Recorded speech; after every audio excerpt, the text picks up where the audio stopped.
বাবা রাস্তার পাশে কাপ বিক্রি করতেছে, ওইগুলো আমাকে কিনে দাও। এই নাও 20 টাকা, আজ যে কিনে নিয়ে আসো। 20 টাকায় যে কটা কাপ হয় দিয়ে দাও। আচ্ছা ভাইজান, ঠিক আছে।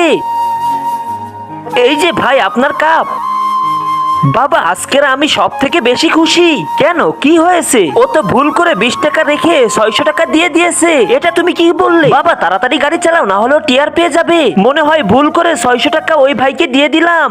বাবা তুমি এটা ঠিক করতেছো না, এটা গরিব মানুষদের অনেক কষ্টের টাকা। যাও এই 600 টাকা তাকে ফেরত দিয়ে আসো। ভাইয়া আমি আপনাকে 20 টাকা দিয়েছিলাম আর আপনি আমাকে 600 টাকা দিয়ে দিয়েছেন ভুল করে। আপনাকে অনেক ধন্যবাদ। কি ওকে টাকা দিয়ে এসেছো তো? সব সময় মাথায় রাখবা, গরিবের টাকা কখনো মেরে খাবা না। এরা তো প্রত্যেকদিন কষ্ট করে তাদের পরিবারকে চালানোর জন্য। বন্ধুরা এখানে কি তার বাপ ঠিক কথা বলেছে নাকি ভুল বলেছে, তোমরাই কমেন্ট করে জানিয়ে যাও।